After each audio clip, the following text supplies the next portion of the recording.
I want violence. I want issues. Fuck peace. Yeah, I'm an asshole.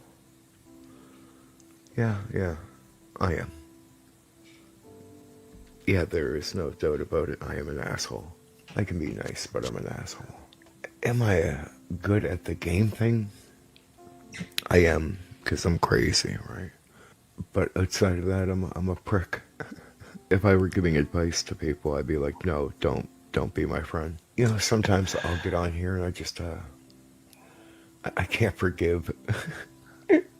People will say some shit about me. I'm like, okay, dude. I'll find myself not even like past it, and they're already saying something new, and I'm like, okay, fuck you. And then I just don't know really how to get out of that zone once I'm there. And then I start committing to things like, yeah, fuck them. I won't talk to them ever.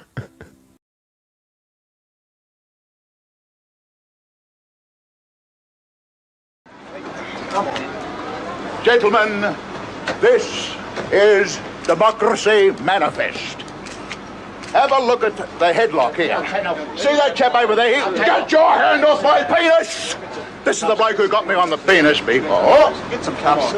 Why did you do this to me? Pop in the car. Get some cups. For what reason? What is the charge? Eating a meal? A succulent Chinese meal? Oh, that's a nice headlock, sir. Oh, yes. I see that you know your judo well. Good one. And you, sir, are you waiting to receive my limp penis? How dare get your hands off me. No, we've only got one cup. Ta-ta and farewell. So I guess get him in the car.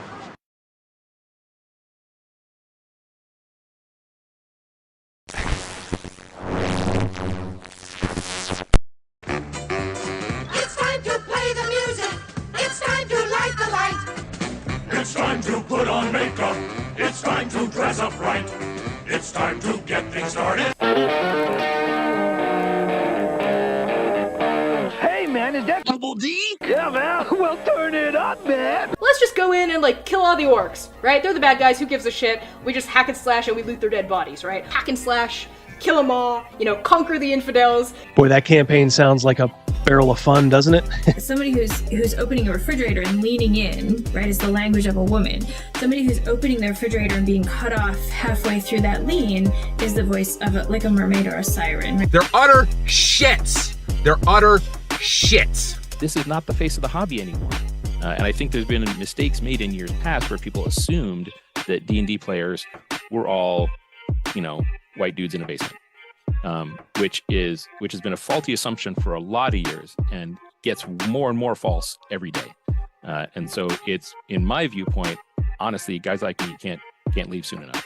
I just had to be born with empathy and a weakness for socialism and femboys. For socialism and femboys. For socialism and femboys. You gotta put a little hot sauce on the taco, you know what I mean? We want this dwarf to be the dwarfiest dwarf. Right. We want the elf to be the elfiest elf. And just the dashiest dash of Tabasco. Their voices need to carry across water. I'm a creative. It's a huge drain, right? Because fans can be off. When we got the descriptions, they were very adamant. They were like, try not to make it like a white blonde guy. Like, please, like, we love him, but there's like 500 million of them. You say white lives matter, they don't. White lives don't matter because white lives aren't a thing. Lube for their rectal adventures. Lutherville, Marina Del Ex, Otisburg. Otisburg? Who's this monster? She's got her own place. Otisburg? It's a little bitty place. Otisburg? Okay, I just wipe it off. That's all. It's a little town. Okay. We'll do it live. Okay. No. We'll do it live. Fuck it. Do it live. I'll write it and we'll do it live. Fucking thing sucks. Yeah. 5, 4, 3. Great, Sam. I've got a really big gorge here that I've got to traverse. Your mom has a big gorge. Did you cry? So much. I went into the house and my wife was like, "What's wrong?" And I just crawled onto her and sobbed. Oh my God.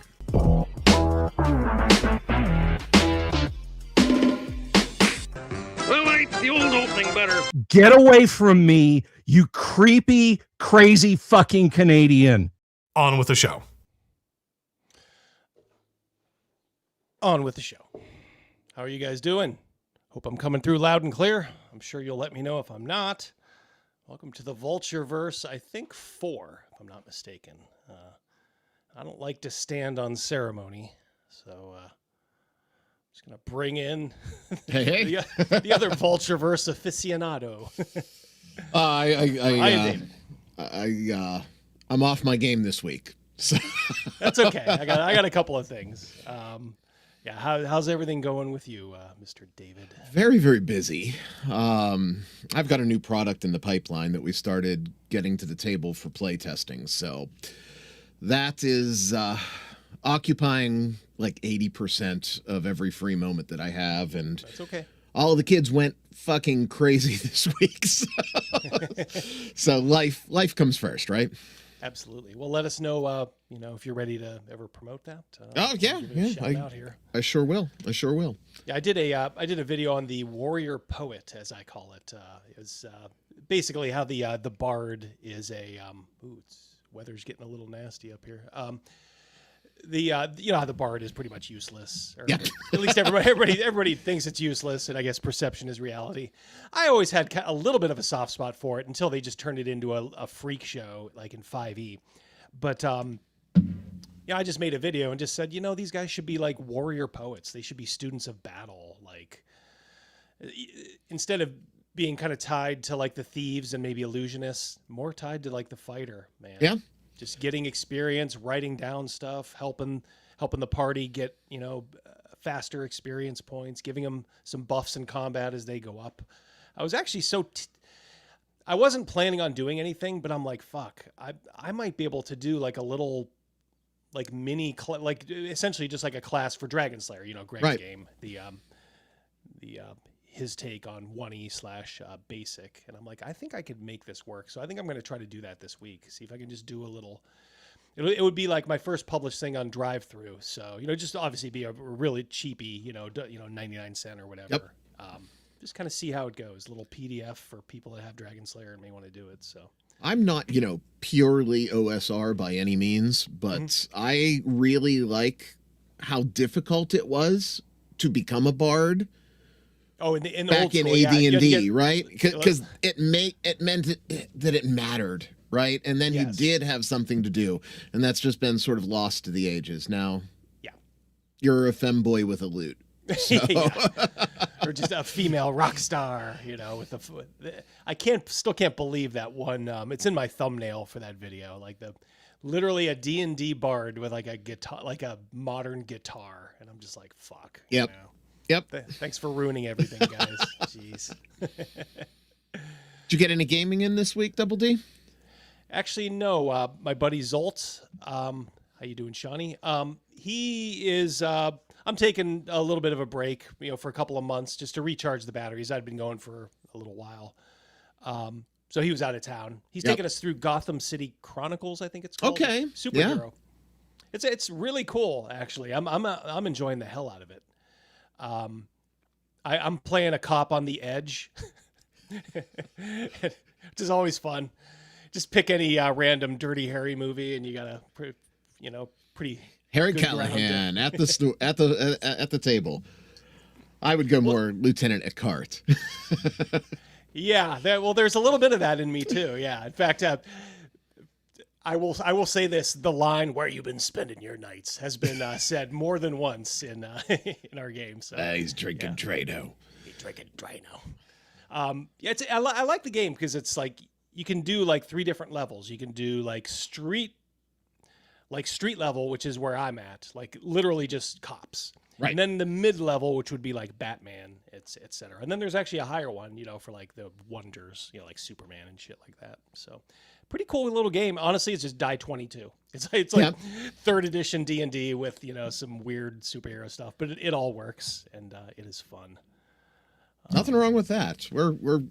I'm playing still in the 5.5 campaign now that I'm taking a break from DMing, because if I'm going to shit on it all the time, I owe it to my fidelity to actually, you know, give it a shot. But my group is so different, and we're so rooted in how we used to play things that we're playing it like we always played it. And the system is less consequential than what happens at the table. So very similar to our group, yeah. Yeah. Very, very similar. And I know We what had you a good mean time. about hey, how could you shit on something you didn't play? Well, we played 5e2. It's just that mine was like front loaded. You know, I did it and I was tired of it, and then I just said fuck this and then started the channel. Yeah. So I do give you credit for sticking with it all the way through. There is the kernel of a workable game there. Well, Shadow Dark proves that, right? Right.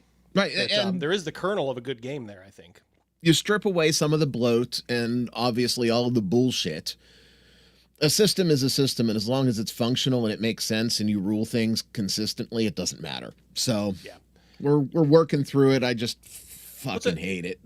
Yeah, I know what you mean. Yeah, but to that point, yeah, it's like people will tell me like, "Hey, I played or I ran Daggerheart, you know, at a convention, and I had a great time." Usually, it's play, right?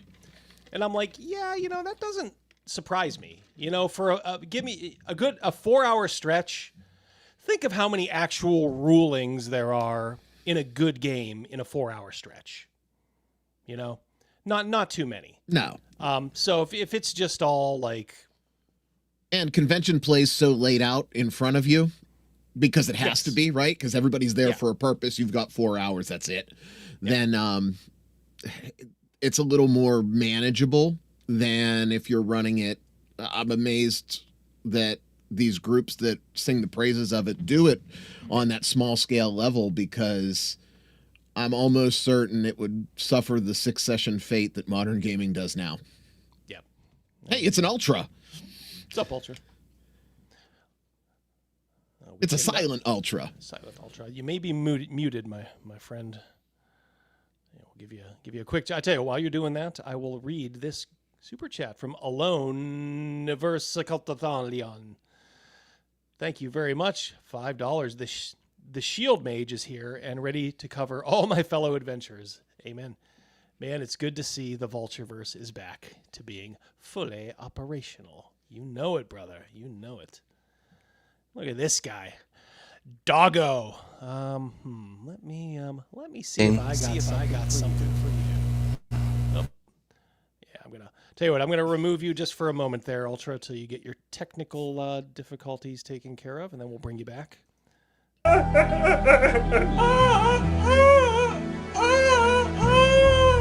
apologize for that. Looks like 10. Is that 10 pounds sterling? 10 lira? I don't know. I wonder if you had a look at Indestructoboy's OSR game, Vagabond. I had heard of that. That's not new, right? Like, it's been around a while. I've seen videos of it getting praised as proper sword and sorcery. I mean, look, if he stuck to the source material, that's, you know, I don't doubt that. I figured you would have some opinions on it. Great Bard video by that. Oh, thank you very much, Doggo. I appreciate that. I hope you guys like that. If you haven't seen that yet, give it a watch. You know, a lot of you guys say like, yeah, we should just do more gaming content. And I do it, and it gets like a third of, you know, like the views for all the spicy stuff. So, but I'm still committed to doing it just because I like doing it. But you know, like I said, you can help out if, you know, by giving it a watch, giving it a thumbs up, hyping it, you know, doing all that stuff. You know, it's always appreciated, I should say. But no, Vagabond, I kind of don't like Indestructoboy for personal reasons. He went against the code, and if you want to know what the code is, just look at what the quartering is going through right now, where you try to fuck with another guy's channel and get it taken off. Big no. There's a guy on Twitch I detest, as most of you guys know, like Actual Jake. So me and him go at it hammer and tong. I think he's a fucking fag. I hate him.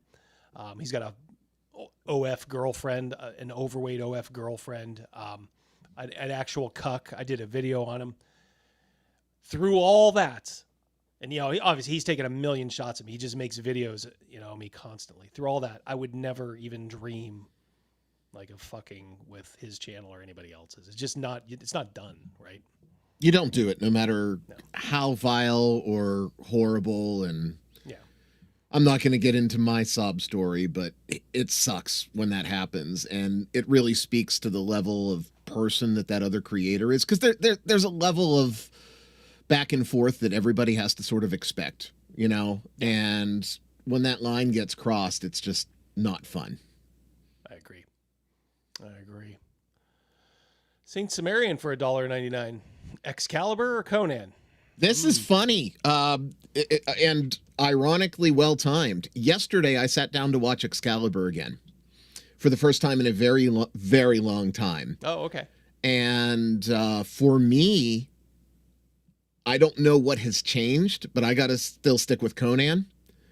I couldn't get invested in Excalibur anymore. And I don't know if it just, you know, some of it doesn't hold up.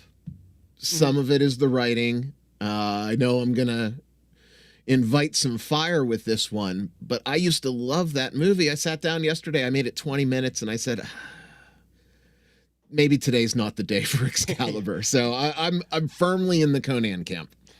Well, to tie in with that a little bit, I honestly think it depends on your mood.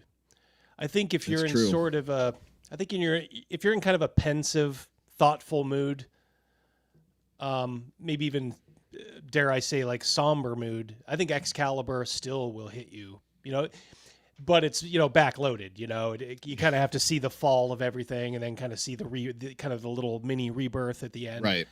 So in that respect, you know, if you're kind of feeling like, you know, I'm down, why not go, why not get further down? Excalibur can do that, but not that there aren't great, you know, pick-me-up scenes in it too. Whereas Conan is kind of like, I want to see balls to the wall. I want to see revenge. I want violence. If you're like Stephen Saunders, you know, I want violence. I want hatred. So it kind of depends on your mood. It's neck and neck in my book. I would probably just have to give it to Excalibur, only because I don't know, I had seen it so much, it had kind of a good effect on me early on. But you know, I could also kind of see what Ryan's saying here too. I had done a ton of work and I was sort of frazzled, and I definitely picked the wrong movie to go into. Isn't it amazing? You watch something like somebody's been recommending to you for a long time and you haven't seen it. You're in a pissy ass mood and you sit down to watch it and you're like, oh, wait, I don't like this. And it's like, could have gone a lot differently, you know, if you had only seen it. I got a newish movie that I don't know if you saw yet. Did you see The Substance with Demi Moore and Margaret Qualley? No. Oh, there's the Ultra. All right, am I coming through now? Yeah, but you're echoing. Jeez. Yeah, you must have a tab open. You must have a tab open or something, maybe, I'm thinking. If it happens again, we could turn it into a bit. I know, yeah. That's strike two, Ultra. You know we love you, brother. But, all right, so I'll tell you what. Let's, So a good question, though, and thank you so much, Saint Sumerian. That was actually a good little super chat, because both those movies are very fond memories of both. Even I would even throw Conan the Destroyer in there, too, and Sword and the Sorcerer, you know, as those kind of first tier movies. Let's see. How about it, Ultra? Does it still echoing or no? It is not. Okay, so I was trying to mess with my EVMux audio stuff because it says to turn off echo cancellation if you're wearing headphones. So I did turn it off, and that must have been what was causing it. So I do need to leave it on despite its recommendation. Yeah. Don't listen to them; they don't know what they're talking about. Good to see you, brother. Yeah. You ready to dive into the Vultureverse? Yes, I have not been caught up on all my old Vultureverse stuff, so I'm wondering what it is we're going to be getting to enjoy ourselves with today. Oh, let me catch you up. Stephen Saunders is a big fat blowhard who everyone knows that. Is dishonest with everybody, including himself, thinks he knows everything.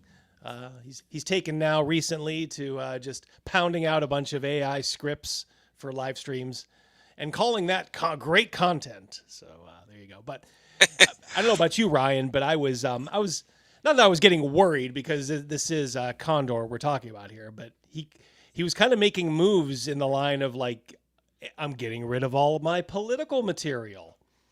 I'm trying to get rid of all my catty, like, personal stuff, you know, with the OSR. Right. I'm deleting my Twitter account. And I'm like, this is interesting, you know. I'm like, if he were a disciplined man instead of a slob, this would, I don't want to say it would completely neuter us because some of the live streams are pretty funny, but yeah, let's just say there'd be a little less meat on the bone. Wouldn't you agree? I think you're absolutely right. Unfortunately, one of the nasty side effects of Vultureverse is eyeballs go to him.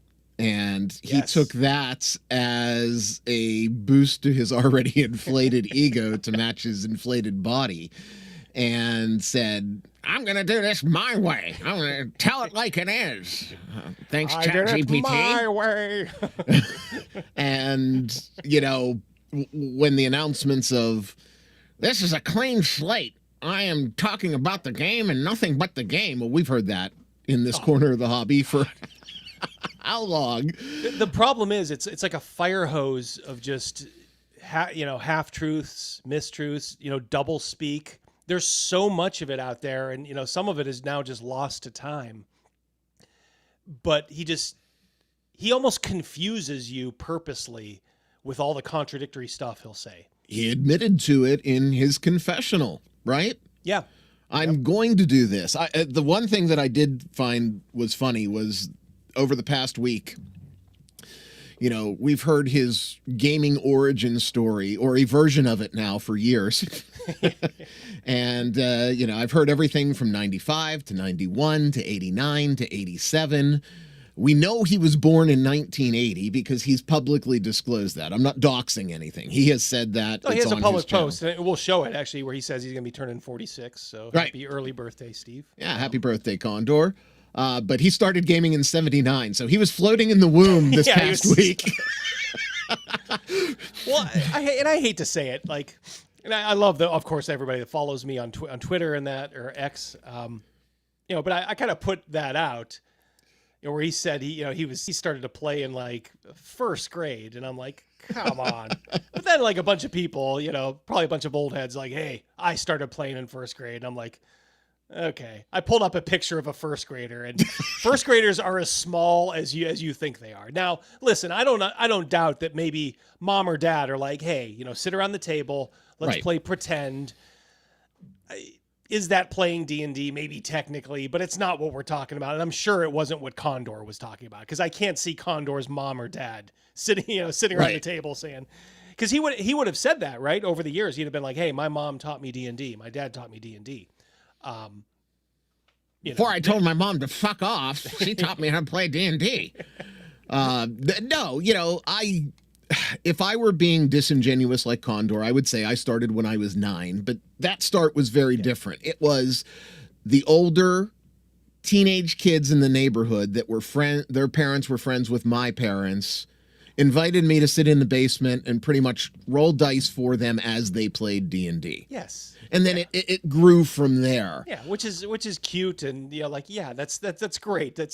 I don't consider that part of my pedigree, right? Yeah, it's not playing D&D. I mean, come on here, but it's the internet, so you best not argue, and you just kind of oh, okay, that's great, but come on. Hey, DB's here, $5. Hey, dog, brother, sword sisters. He's in the game room making jousting tournament rules, tournament teams. Oh, excellent. Entertain me. We'll do our best. Well, are you not entertained? Yes. Are you not entertained? All right, here we go. Uh-oh. There it is. All right, so 1 second here. We will go here. And we will go here. And, whoa, doctor. Are you ready for the art of the lolcow?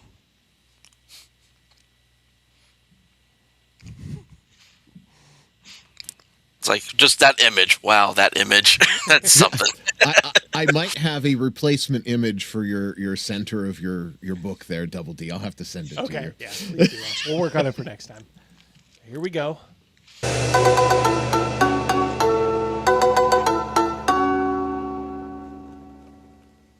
So these are some of his.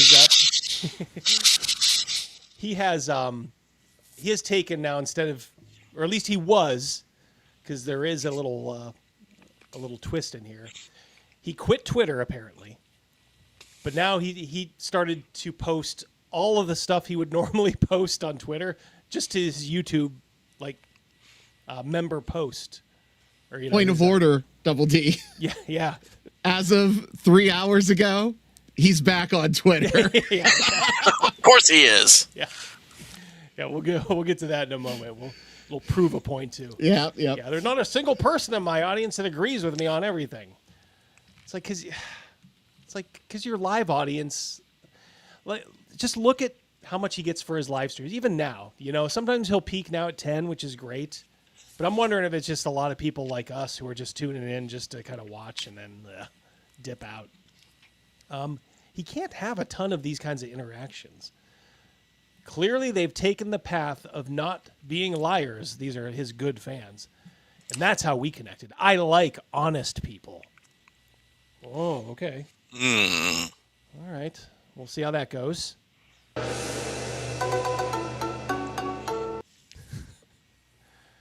So here he is saying, hello.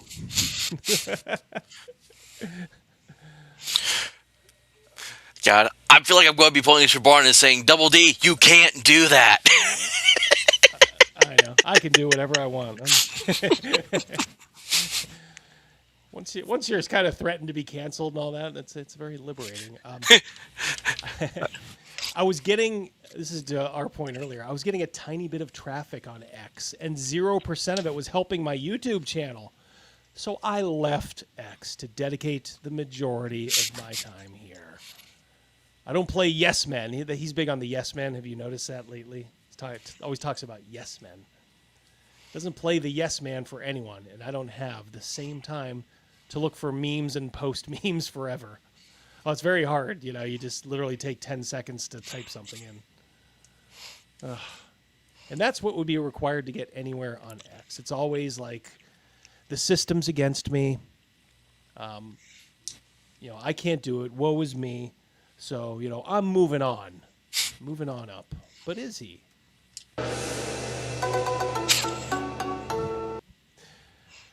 So here he is. I step away from X for a few days, and people thought I was gone and decided to talk a lot. It's good when you get to see people for who they really are. What a liar. Who's talking about him? I know I haven't seen anyone. I know, yeah. I honestly, I probably haven't made a Condor post in probably like a week. And outside of Vultureverse stuff, I'm sort of taking your approach, Double D. We're not polluting our main airwaves, so to speak, with him. Yeah, so yeah, I may mention him on the Wednesday stream, but I'm not going to be breaking this stuff down. It's going to be contained in this stuff on Saturdays. So, no, but he has to invent all of these villains, all these windmills that he can tilt at. He's the perpetual victim, always and forever.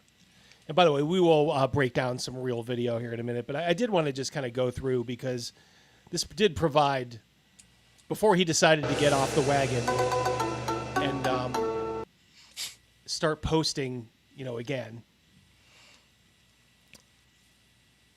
I'm not a failure at all on here. I'm doing well given the reality. I earn my support. No one gives me support for being a yes man. What is it with this yes man thing? I don't understand it.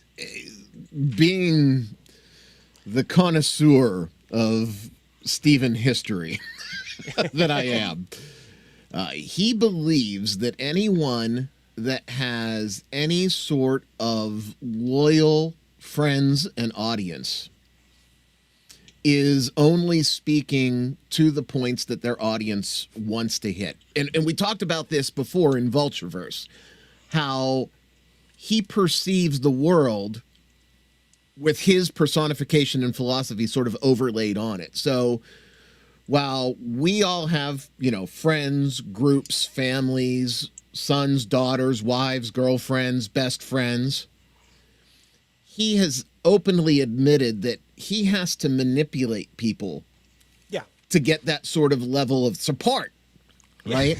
Yeah. Mm-hmm. So he believes that if someone, Double D, you and I don't agree on everything, but on the points that we do agree on, if you're in my chat or if I'm in your chat, you're speaking to me based on what you think I want to hear, and that makes you a yes man. And it couldn't be further from the truth. Yeah, instead of just being polite and not wanting to bicker with someone, you don't generally, like if you agree with someone on 80 or 90%, like why would you go out of your way then to find that 10%? Right. Unless there's a very, very specific reason, like, hey, we're talking about this. I know me and you both disagree. Let's explore it. I've never quite understood that, and it's kind of I don't know if it's an internet thing, if it's an autistic thing, but in some ways it might also just kind of be like a life experience thing. Like, you don't want to just. There's people you can poke fun at, and Steven has made himself into that. And then there's people that you just kind of like, all right, let's just get on and not talk about all the shit we may disagree with. I'm actually diagnosed autistic myself, doctor certified, I will clarify, because I know everyone likes to be like, oh, I'm autistic. No, that's not me. Mm-hmm. And even there's these people out there, I just look at them, I'm just like, no. Yeah, you're just an asshole. You're not autistic. Yeah, you're just an asshole. Yeah. That too, but so many people hide behind that. I can't help it. I'm just autistic, and it's like, are you? Can you just, look? You can always just kind of like bite your lip.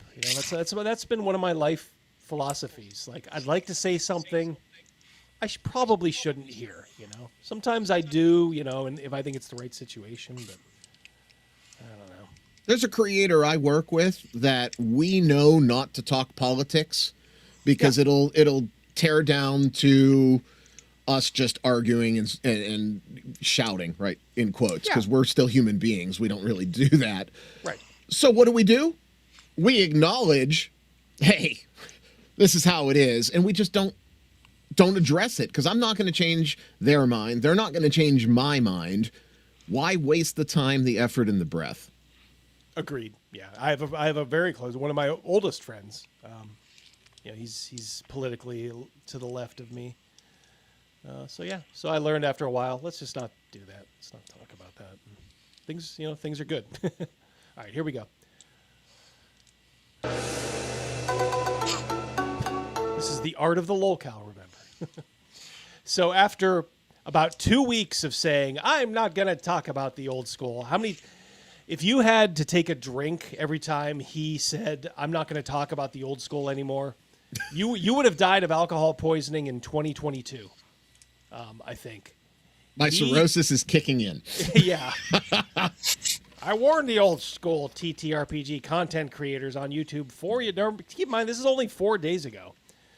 4 years ago that they should be trying to draw young blood because in reality, a large portion of their audience would age out soon. I don't know what that means. Means they're going to die. That's his way of being polite. Yeah. Says the guy who chain smokes on stream. I got my vape. I can't say anything. Barrows of Borderlands would like to have a word as well, as the creator of that game is 26 years old. So there is a younger audience slowly making their way into our side of the hobby. And like on the server that I'm part of, we got all sorts of people, and we do have a few like fruitcake head cases in there. But even those fruitcake head cases are like, we like the older style better than this new modern, audience inspired junk that's been coming out. Yeah, something tells me that there is an audience of younger dudes who are like, I don't like this shit that they're selling. Like, what are these old heads talking about? And he makes it seem like we're like telling those people like, no, because you're young, you have to leave. And it's like, no, our whole thing is if you like the gay stuff, you have to, you have to leave. All that silly shit. Everybody's literally every race, color, creed is open as long as, you sort of reject that sort of new school aesthetic. So to speak. That's not new either. We were always thrilled to have a like-minded person at the table, regardless of whatever checkbox they fill, right? Yeah. We don't look at the checkbox. We look at, is this guy going to be cool to play with? Yeah, and before it was because of social pressure, like the ostracization of you, societally. You're like, oh my God, here's another trusted confidant, Right. If he decided to tell on us, we could tell on him that he plays D&D, and so it's almost like, okay, we're in this conspiracy to play D&D together. The Faustian bargain that we made in the 90s. Yeah, 80s and 90s. Yeah, that's exactly what it was. And now it's more or less just like almost like self-preservation.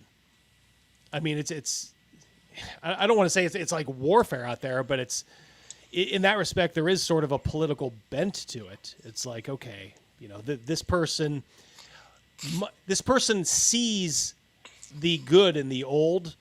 So even if we're maybe a little bit different politically, they're probably pretty normal in other ways, you know, whereas if they're full-blown WotC or Paizo, you can pretty much assume like, okay, they're into the whole trans thing. They're into all that other stuff that I just can't abide anymore.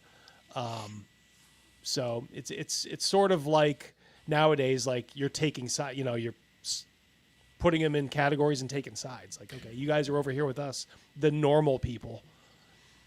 We've got a rep from the younger Love Lies Latte. She is a wonderful member of what I would consider our corner of the hobby. That is the perfect example.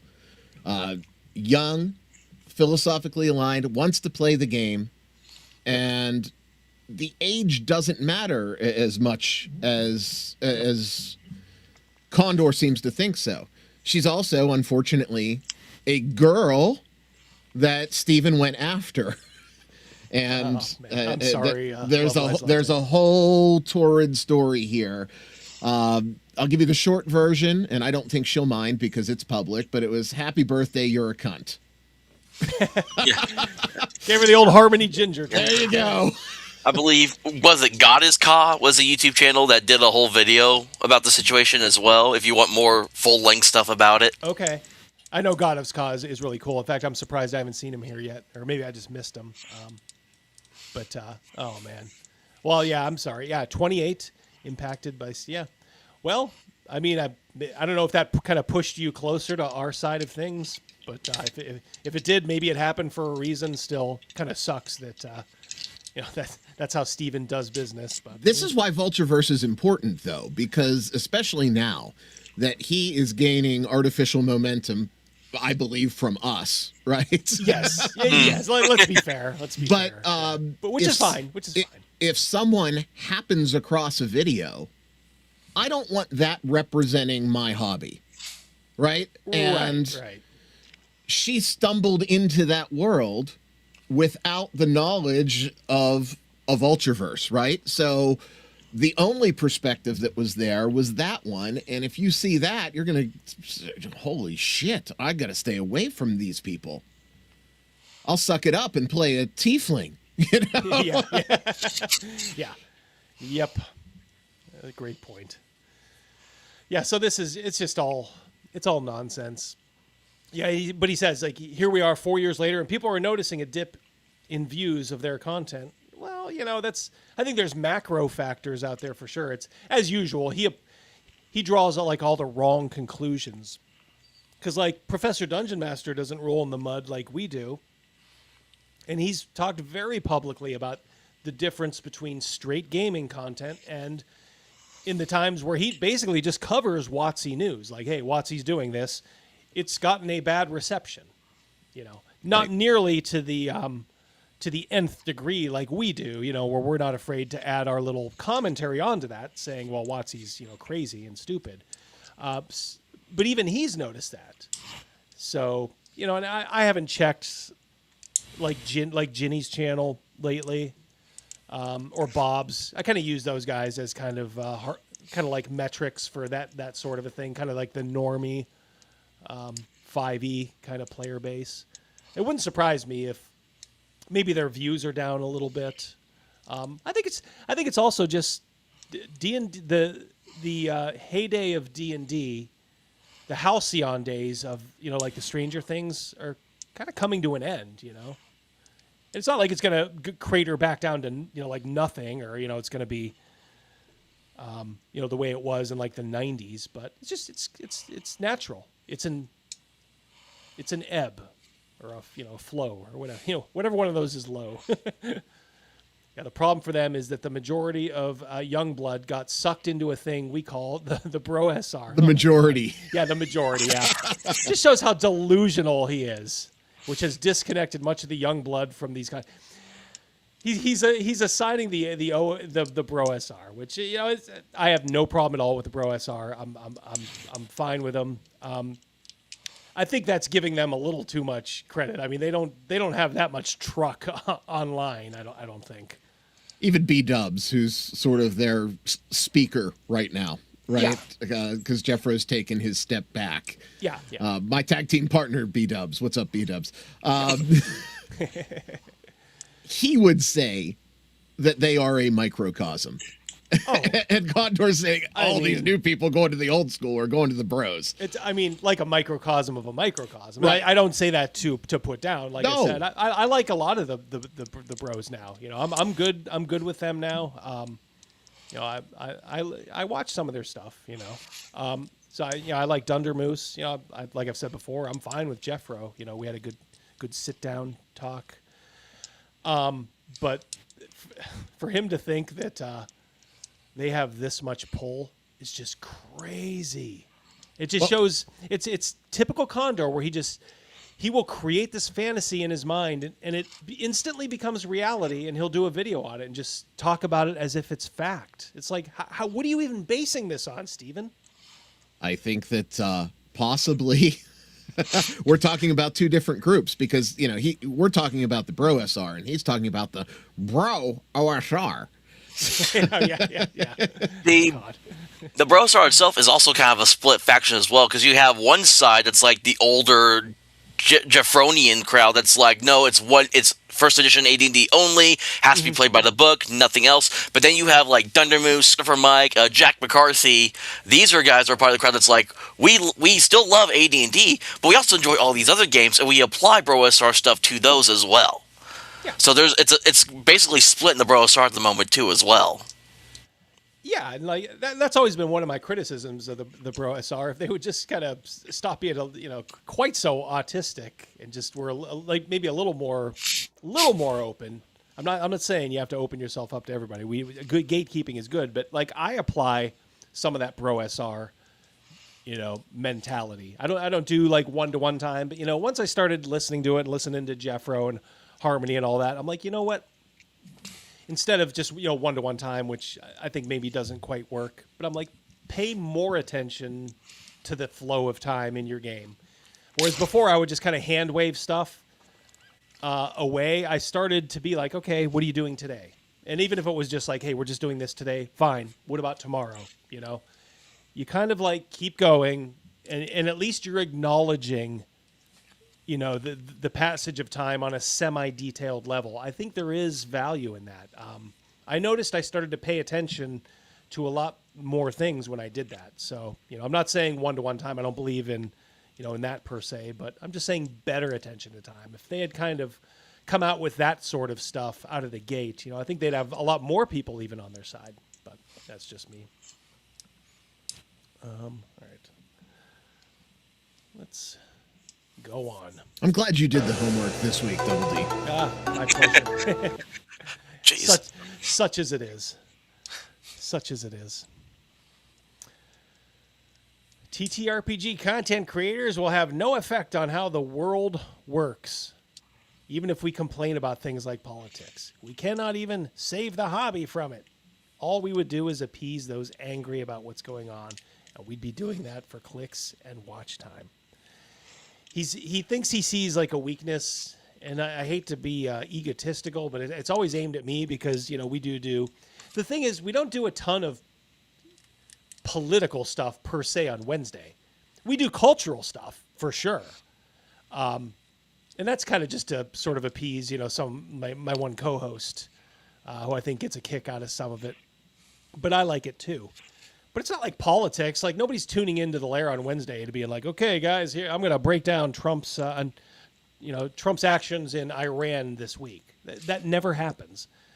I may shit post about it on Twitter, but I generally don't do straight politics on my channel. I might do social stuff, obviously. But he thinks he's found like some sort of nugget here. It's like a dog with a bone. Like, all they do is talk about politics. This is, by the way, this is a guy who gave you plenty of opinions about Israel and everybody else. If you had looked back on his timeline 2 weeks ago, you could have found all that stuff. I think the thing for me is it's not that we want to change how the world works. We just want to change how the hobby is viewed. Because over the last decade, how the view of the hobby with everything that's been going on has been completely tossed to the wayside, corrupted in more ways than one. And like what we were saying earlier about normal people, like a normal person in the hobby only knows D&D 5th edition or 5.5. They don't know about any other games. They may know about Pathfinder, but they've never heard of Dragonslayer RPG. They've probably never really been to a local game store that often. Yeah. So some of us are actually out here trying to be like, hey, there's other things besides D&D. And I myself was very much anti-D&D for the longest time before I started actually going to and talking to more of the OSR guys that are like in this space. Yeah. Yep. Great point. Speaking of that, I think our old buddy Greg is here in the chat. Good to see you, buddy. Dragonslayer RPG. I will be running a game of Dragonslayer at CNYCon, remember, guys. That'll be on Saturday, and I am looking forward to tipping a few back with Mr. Greg Gillespie. Good to see you here, brother. Here's the thing. Like, this is why he's not... second here, we'll get Driving and Dragons in. How you doing, buddy? What's going on, man? How do? Who drives in the house. Here we go. I was just going to make the point that he has the exact wrong idea, I think, about what channels are on YouTube. For lack of a better word, like, channels are in some ways, in many instances, kind of like these little mini cults of personality. Do the people like you? You know, will they listen to you because you are the product? You know what I mean? They will listen to you talk about other things as long as you don't go too far off the reservation. So I think he comes to these wrong conclusions, like, people want gaming, therefore I will give them gaming content. So he just types a bunch of prompts into an chat GPT and then says, voila, my channel is now pure and better because I do TTRPG. And it's like, no, absolutely not. There are games that I've never played, never read, never owned. I wouldn't have the hubris to go on and talk about it as if I was an expert. I know, yeah. There's 2 points about Condor that I look at that both just got touched on here recently. One is he has this goes to his bro SR thing. He has this distinct idea that the amount of content you put out there is somehow directly related to your influence. So because the bros post constantly online 24/7 and feed off of each other in their little game, he thinks that means influence and doesn't realize it's the same like 12 accounts that are just retweeting. Yeah. That's a great point. Yeah, that is an absolutely great point. Look at me, he got quote tweeted 500 times by 12 accounts. You'd think he'd know that with all of his Asian bots and stuff like that.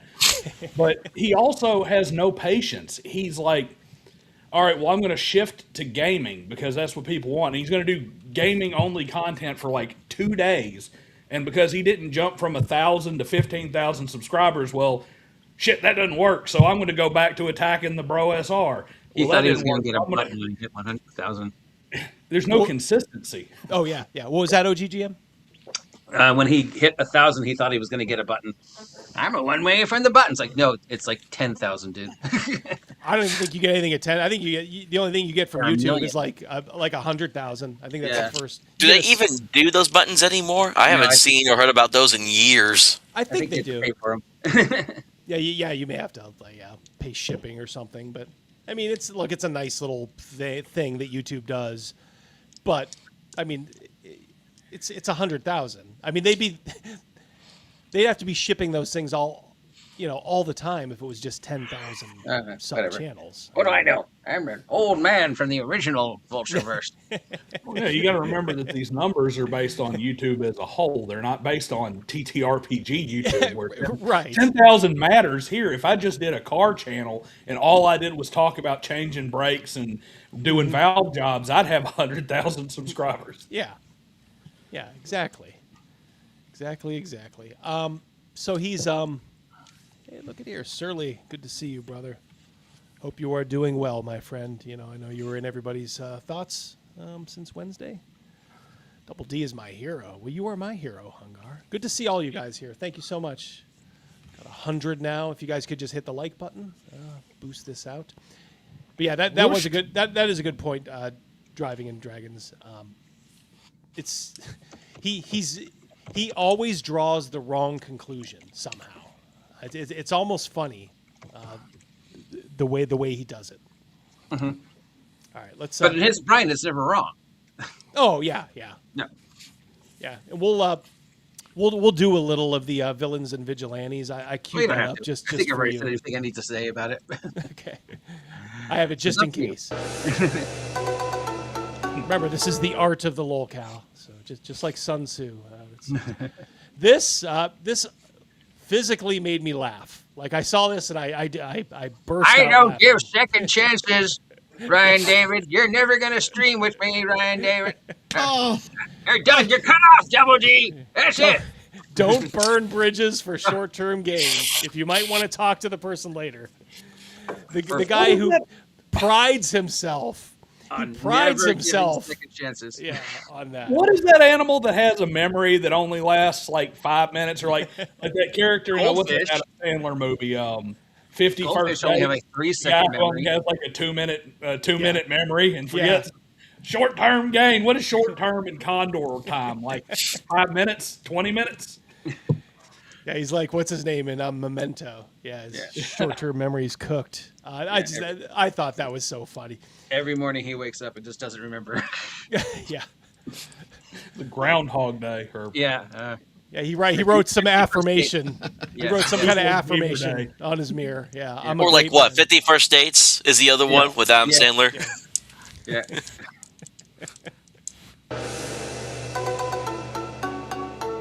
So, if I have to lower myself to please you because you're insecure so we can talk, it ain't ever going to happen. Anthony? I don't want you to lower yourself or please me. Thank you very much. Yes.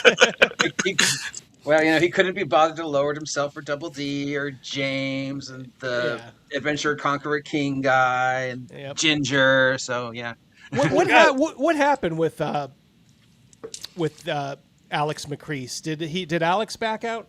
I don't know. I do. I don't know. I certainly hope so. Well, here's the thing, and it goes back to the old thing of don't fuck with other guys, money. So I would never, although I'm sure he would say, like, people pressured him. Like, I don't think that's true. Nobody is going out saying, Alex, don't go on Condor's channel, please, but, for the love of God. I thought it would have been pretty funny to see one of the smartest guys, period, in Alex McCrease being interviewed by literally one of the dumbest guys, or at least one of the most least self-aware guys. It would have been kind of funny.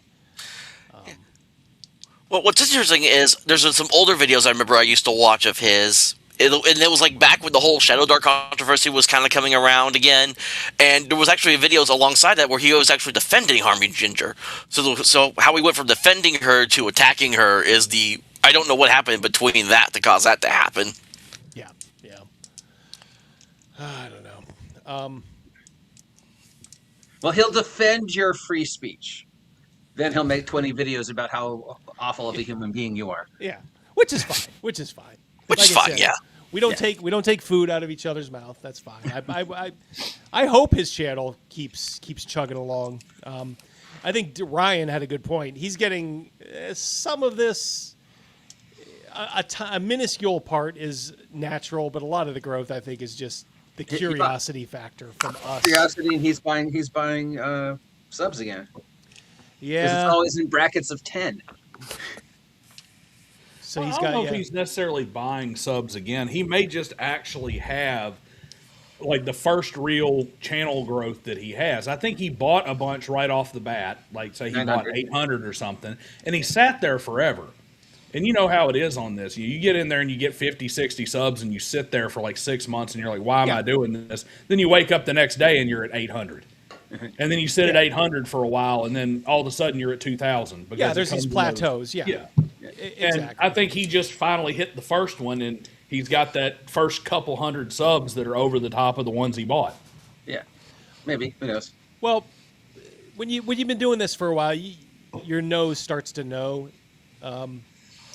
When you see somebody, who's got like there's like 5,000 people in a live chat, but it's barely moving. There's hardly no super chats. Immediately, I'm going like, what's going on here? Like I get like 150, and I sometimes we can't even keep up with our chat. Now I know our chat is pretty good, and they're pretty witty with the banter. But I would think because I have two now, like Chrissy Mayer, who I actually like, the female comedian who has a channel. Like one time I just tuned into like her, I think it was like her Simpcast show on Sunday night.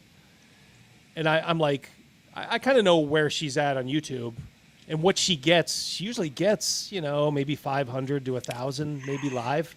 And all of a sudden it was like just 8,000 one night. And I'm like, what the fuck's going on here? Doesn't make any sense, but the chat wasn't moving. So there's all these weird games. And to get back to Steven,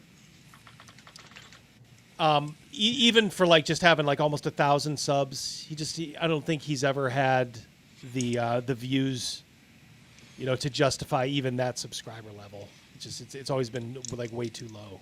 So there's something going on, as ABBA once said.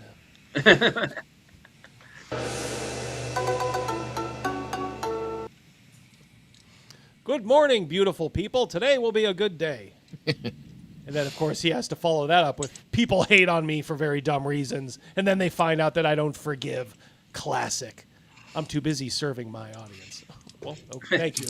No, thank you. No one service. Yeah. Nope. Nope. Stop serving us. Yep. Nope. I wonder if his audience is just like a row of stuffed animals on his bed. I was literally just thinking that. It's like all your army men just lined up on a table nearby or something.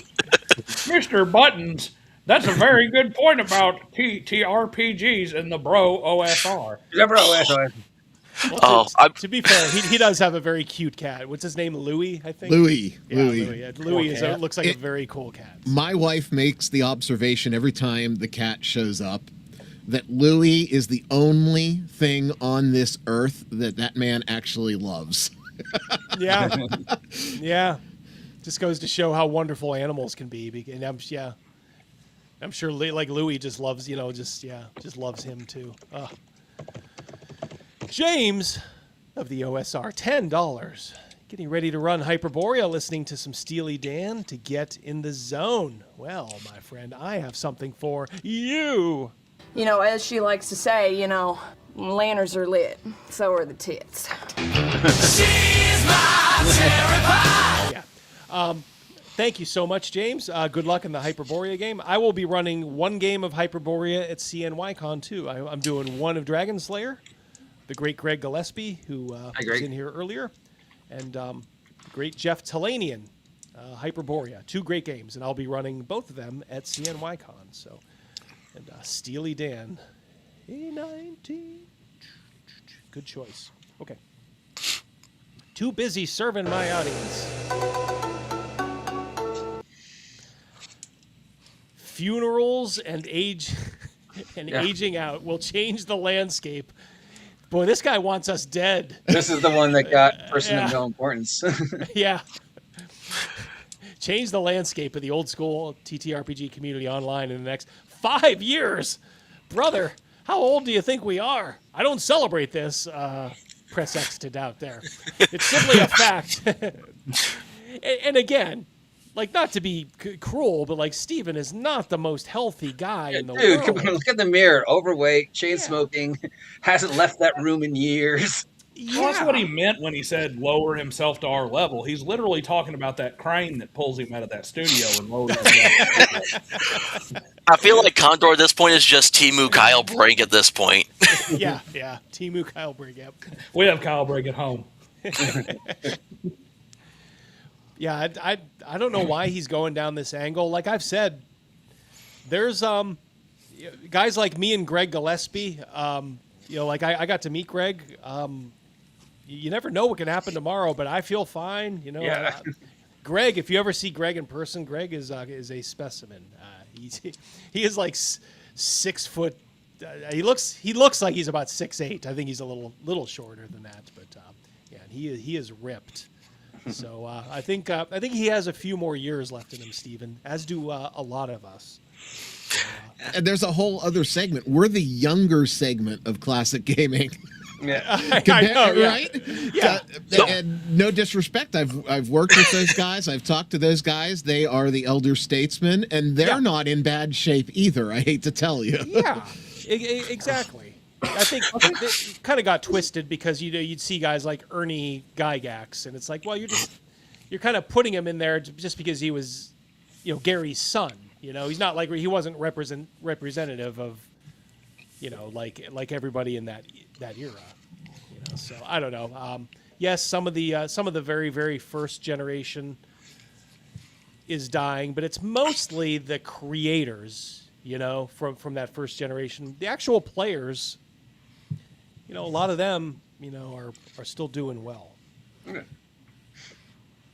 I agree. If you're a kid in the 70s or early 80s, you'd be 50-ish now. Yeah. Like and me. Honestly, just due to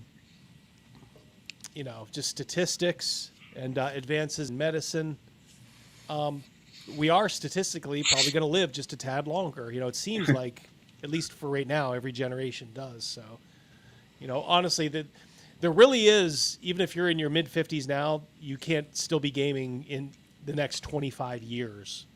And if you think of how long 25 years would be, say, on YouTube. Like, how many YouTubers from 2008 are still around? I mean, it ain't a ton. Well, in a way, he's kind of using. So it's just one of those situations where he's saying something he heard somewhere that's technically correct, but he's using it wrong. Yeah, I do think there is some aging out, but it's not aging out like people dying and getting all this. Here's the people who played in their 20s and 30s, and as they started moving to their late 30s and 40s, moved on from gaming. He just is under this delusion that the internet doesn't exist and that there's nobody left to give the 18 and 20-year-olds coming in the back end of it an AD&D handbook or a second edition book. Yeah. I just saw a bunch of new people who were starting to play second edition, and they were all like 16, 22, 33, So there were a bunch of kids, and they're still like, I just discovered this second edition thing. It's why these retro clones are so important. Because it's like, you want old school? Here it is. Here it is. Yep. Plus the political bent of the younger generation. There is a crop of local gamers that are in the library in our area here that are exclusively venturing into basic fantasy role-playing for the first time. Mm-hmm. And the reason being is that generation is skewing more conservative. They see all the same stuff that makes us feel icky, and they're looking for another alternative. It's a cycle. Yeah. So I'll be the first one to go, Condor. You can have a dance when I'm gone, but someone will replace me. Yeah. That's what's going to happen. Yeah, because at a certain level, there is, I hate to say it, some kind of, I don't want to call it like manliness, because we are talking about games with dice sitting around a table, but like at a certain point, I don't think a man with a ton of self-respect could like run something like Strixhaven. Maybe you can play 5e, and you can play it, as close to old school as you can, but you can't run something like Journeys Through the Radiant Citadel and maintain your dignity. I mean, it's just true. So any grown man, at least, is going to be like, who's not completely cucked, is going to be like, all right, I need something else. I need something better. Busy Badger for 5. Would Daggerhurt sell better with cherry pie and centerfold? Daggerhurt. Yes, it would. Probably would. Because it ain't doing well. Yeah. James of the OSR again. Let's see what we got. We got something else for you, brother. Oh boy. There we go. 55, 65, 75, 85. After that, you're probably dead. Very timely. James of the OSR for 10. I wonder if there's a big mountain man she thinks about when she's with Matt. He's talking about Marisha Ray. Marisha. Well, she probably isn't fantasizing about him sitting with his shawl and painted fingernails. Indian blanket. Yeah. With his dysmorphia. Yeah. So here he is. He's talking about RPG Pundit's recent video about immersion shows understanding of character development and immersion in general. First, it wasn't immersion. Oh, man. They were talking about... what was it? I forgot the word, but yeah. It was, and then Venger made the same video. I don't drop names unless they're, way bigger than me. Yeah. Yep. He has a view. He's developed from AD&D 1E point of view. Never mind the fact that he helped develop 5E, and his own personal games are run using 3E. This is what I mean. Like he'll just spout this stuff out there and pretend that it's fact when it's demonstrably false. I mean, Pundit has obviously some interaction, with the OSR and thereby, original D&D. But if you know anything about him, like I said, his games he has basically in the 3E system.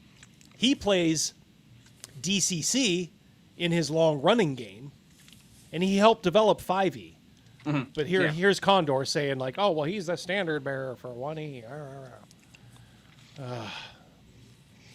We're talking about the guy who cannot, and for however long, has not figured out that it's Bro SR and not Bro OSR. I know. It drives me crazy. Weird. I hate that. That is like my big pet peeve with Condor. But I'm not even officially in the Bro SR, and it drives me crazy too. We've got to stop I think out. Him figuring out what edition somebody plays is probably us expecting way too much, and that's saying as little as we already expect. All right, we're coming to the end here, I think. These little stingers from the book of the lolcow, the art of the lolcow. If you're selfish and only care about yourself, sooner or later, it'll catch up to you. Oh, he knows from experience. Physician, heal thyself. Holding a mirror there, sir? Yep. It leaves you heartless, empty, and offers a meaningless life. You'll end up regretting. Oh, you mean a meaningless life? One where you are just now... You don't even have... It doesn't even sound like he has, like, steady, gainful employment right now. He's just putting everything into his YouTube channel. Which is fine, but like you're making literally $0 off of your YouTube. Like zero. Yep. Like none. Let me look about my heartless, empty house. yeah. My house. My door, yeah. My heartless he's empty in his room. little teeny room that he's been in for 13 years or whatever. Yeah.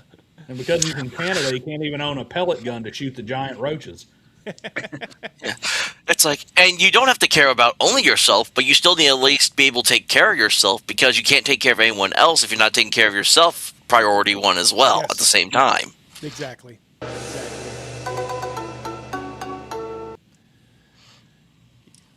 Here he is giving advice. You can only grow an audience online so much until you reach a stage where you either find out you have it or you don't have it.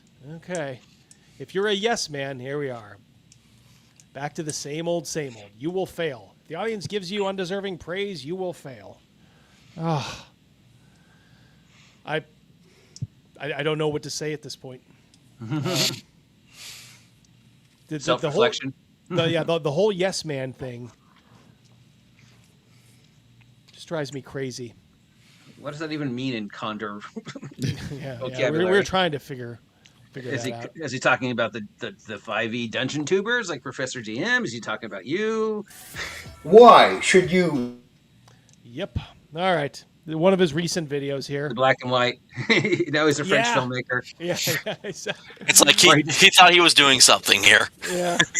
You Or can't he just see the doesn't wanna- stains on Make the that stain door on when the it's door black less and white. obvious. That's all it is. He's just trying to blend it in with the stain. Yeah, I am Francois Truffaut now. I'm going to make French New Wave in black and white. The 55 stains. I'm going to say fantasy. Subscribe to this YouTube channel. Why should you support me in any way? Because I like to think that I'm giving you something unique compared to a lot of other people on here. Yeah. I'm still waiting to see what that is, but Yeah, okay. yeah. We're all waiting, yeah. I mean, No, if I just took a he is steaming right. dump and filmed it, that would be unique too, Condor. Yeah. But that's the first truth he said. He is giving us something very unique. True. He's Yeah, giving us something very unique. Not anybody that's watching him. No other YouTuber has thought that they needed to script their live streams and go off the cuff on their videos. That is definitely unique. Also, just reading off an AI script, from a prompt you typed the night before. That's something. I'm giving you fresh, new ideas. Straight out of ChatGPT. I'm giving you live streams where we talk about a variety of games. And I give you facts. Games he knows nothing about. Gotta call you That's on, listed from ChatGPT and games you've never played. Yes. I gotta call you on that one. No, you're consistently wrong. But we're not giving you fact checking. That costs extra. Google Gemini gives better facts than Condor ever could. About the history of the hobby and the games themselves. On top of my own opinions, of course. And I give you my time, all the time. Pretty much daily. Can we get less of it, please? Yes, I know. I was going to say, that's nothing to brag about. Like, what? I mean, You can now Am I look getting at a my check ceiling yet? for 2 Where's my hours a refund? day. watching Condor's channel should just like automatically rack up my own revenue on mine. And it's like you're wasting your time here. So we're gonna give you 5 cents an hour or something. No. I got it now. This is how we fix the hobby. Get the modern gamers, we clockwork orange them and make them watch Condor videos nonstop until they change. If it's not videos, Got your hair in normal colors, it's GDD, or streams. else. You know what you get with a lot of other guys around the old school tabletop role-playing game community? Like I said, Yes, like I was ma'am. saying earlier, I was a little bit worried. If he does do only games and is just nuts and bolts, maybe we run out of material. But I'm like, I give it a week, maybe It less. lasted longer than I thought. I will give him that. Yeah, a little bit longer, but he held out for like 3 days, and then you can see it start seeping in, and then the resentment is just it's palpable. He will never forgive the old school for like whatever it is we did to him. Yeah, which is nothing. At first, nothing. And then after he just kept attacking us, we sort of noticed him and then just said, hey, who's that fat guy over there making fun of us? When it comes to content creation on here, complaining and bitching and moaning. And guess what? They'll do the same thing. Like I'm doing now. I just That was the bitch, most- moan. Most accurate thing he's done so far is hold up those scare quotes for content creation. Because that's literally when you say Condor created content, that's about the most accurate thing you can do. Tomorrow, the next day, next week, and next month. Hell, even next year. Did he just take a political? And there'll be nothing. Rewrite it. I think so. Because it sounds like he's running for Congress or something. He just grifted it from Casablanca. Not now, but soon, and for the rest of your life. It's like, I have a dream.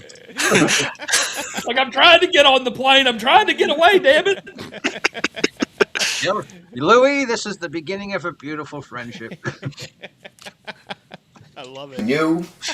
They'll complain about the same people, about the same company, about the same games, and they'll tell you all about what they like. The one. He drives you mad at times, like to where you start to doubt reality. And it's like, well, wait, but that's exactly what you do to the OSR. Like you do nothing but complain about the same people, the same channels all the time.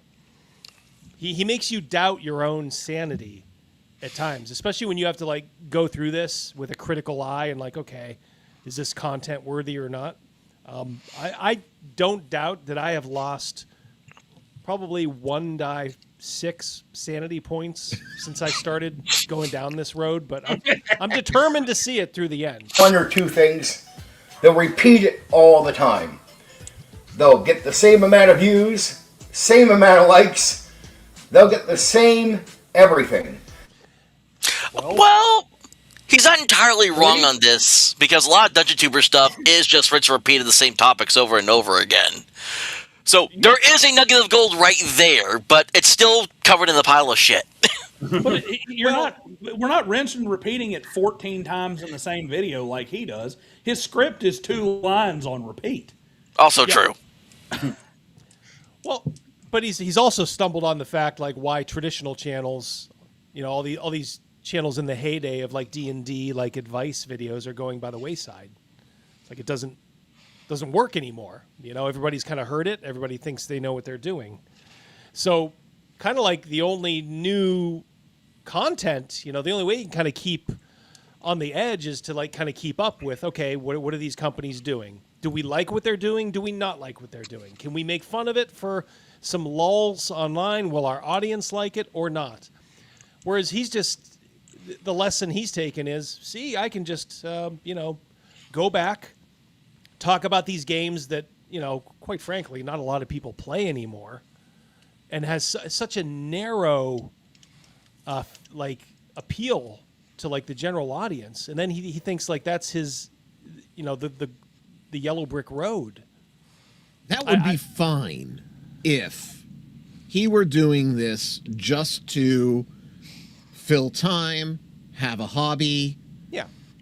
Keep the Chinese girl chained to the radiator quiet. If those were the reasons that he was doing this, that's fine. But he has said, I want this to be my living. I want to make money. I want to, buddy, at best, it's fun money. And if you do get that breakout moment, and it's not going to be you, it's probably not going to be any of us. Great. But I don't think you have to, how disillusioned do you have to be to have that sort of headspace? What were you going to say, OGGM? Nothing.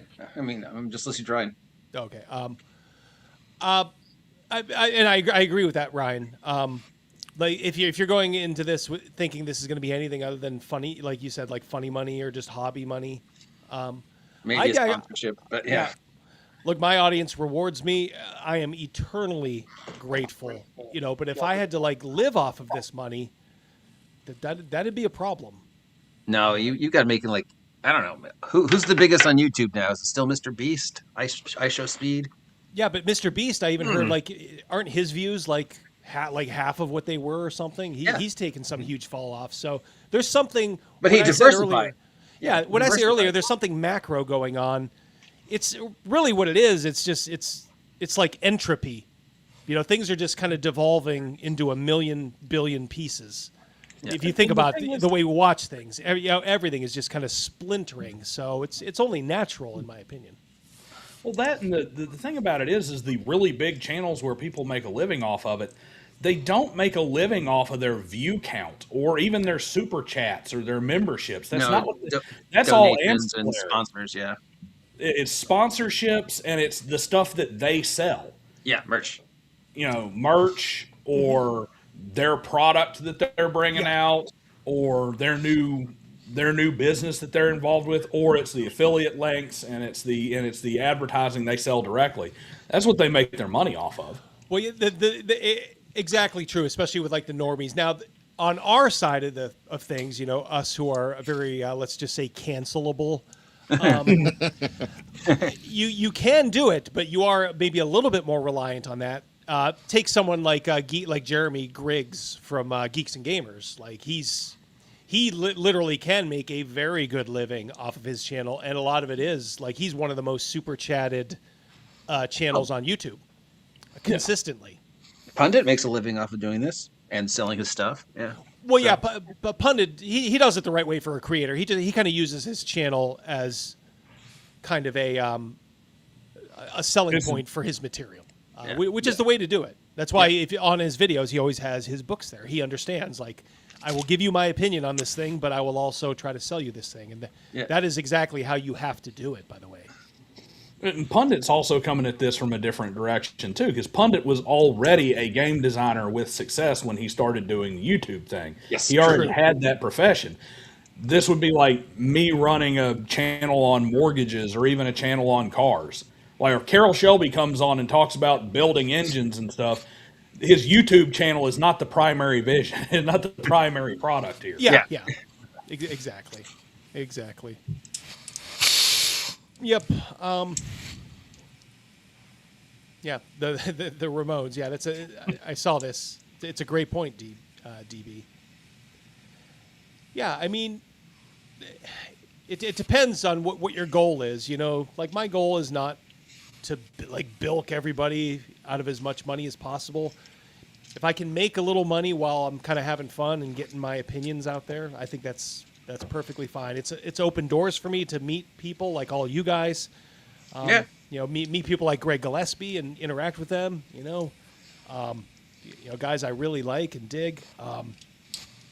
It's to me, it's just been such a net, benefit. But like I said, if you want to make this a living, you really have to. It's really hard on this side of the political aisle, for one. Well, it sounds hard on my side too. I mean, because I'm not blue-haired and multiple. Exactly. Yeah, you are spectral more of a normie. Yeah, I think I'm a table double D. Yeah, you're probably a little bit more of a normie, I guess I would say. I know you always joke like you're a commie, but I think you're. I'm your token commie friend. Yeah, token. Yeah, but I think you're just more of a normie. Like you'd be like one of the ones that we could point to. See this normal person. See why I'm just a normal person who wants certain things. OG is, our grandfather's Democrat, right? Yeah. That's the difference. Yeah. I'm a Southern Democrat. It's like anytime Southern, you're a yellow dog, but it's just like anytime you divide your audience, you're gonna cut off a piece. I mean, there's gonna be people who have no interest in hearing me ever talk about a car. That's why I stopped introing my videos with, "Hey, this is what car work I'm going to be doing today." Which sucks because that's the only way I was learning about cars. Well, I was getting two things. I was getting people who didn't want to hear about the cars jumping out of my videos, and then I was getting referrals or suggestions from actual car repair channels. So I was getting some guy who wants to learn how to bleed his brakes coming to my D&D channel and popping out after 5 seconds. Sounds like you were thoroughly confusing the YouTube algorithm. Yes, I had to adjust that. Yeah, and but that's just the truth of the matter. You're dividing out your audience there, and even Jenny D. If you look at her, her ex back when she had one. And her Blue Sky, because I'm pretty sure they ban you from Blue Sky if you don't just post a whole bunch of liberal nonsense. But they're like, oh wait a minute, he hasn't cussed out Trump in 3 days, ban. But get out of here. She's bad on any of that kind of forums and social media there. But if you look at her channel, she largely tries to avoid it around, except for like the occasional comment when she's talking about something when she just can't help herself. But she tries to avoid it at all costs because she knows that she doesn't want a Republican D&D guy to click off and dislike and not sub and not give her. Well, yeah, that's a good point because, and I've always maintained she's a good YouTuber. I've never had a problem with her as a YouTuber because I think she runs her channel for her audience very well. Yes, Jenny D does Jenny D very well. Yes. Oh, absolutely. And I think she's a bit of a joke as a player. I think she's a really mean person. I've heard things about her that she's just like a very mean person. But in the same respect, she knows how to keep things separate. And I did that one video that got back in the a couple years ago that got a lot of kind of play and caused a lot of kerfuffle because I think even she saw it. And all I was doing was just saying, hey, you may like her here. I just want to let you know this is kind of what she really thinks. You make up your own mind. But I don't know how much of an effect that really had I mean, it was good content for me because I always knew she was a bit of a phony. But in the same respect, you have to give her credit, like you said, Driving and Dragons, that she basically is just all D&D content and, you know, nothing real political. So let's get back here. Bitterness, hatefulness, and the only new thing they seem to be able to draw up sometimes is some drama through lies and bullshit. And you know what? Here, those lies, the bullshit, and the drama gets ignored. And it gets ignored because I'm serving you. I know you want new and you want a variety. And that's what I'm offering on this YouTube channel. That's why I want you to sub. That's why I want you to support me. To show all these other people that if that's not what they want to do, if they want to do the same bitching, talk about the same things, the 1 or 2 games all the time, from day to day, week to week, month to month, and even year to year, if you're just sick of that and you want something where it's fresh, new, and variety, that's what I'm bringing to the table. And if you check out my content, especially as of late, I'm backing that up all the way through this year, all the way through next year, and continuing forward. It will be fresh ideas, a variety of games, and there's enough variety to last for years. All for the low price of $200 that he doesn't even need. Like I said, years. He's literally going down the list of every role-playing game ever created. And of course, he played every one of those. Yeah. And Warhammer. Yeah, and Warhammer, too. Oh, Show us your army, dude. Show us your army, Mr. I don't do miniatures. You should have seen the paint job that I did when I was in the womb. I've been playing since 1979. I got the Blood Angels red right from Mommy's tummy. Oh. You have no worries. We won't run out of content, and I'll be doing live streaming all the time. Chances for you to interact with me directly. I'm here to help you with your gaming. So did he retire or get fired or...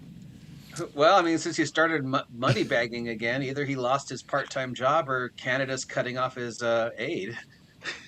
I didn't think Canada did that to people, but maybe they made an exception in this case. Came in. They're like, this guy's such an influencer. We're taking this money away.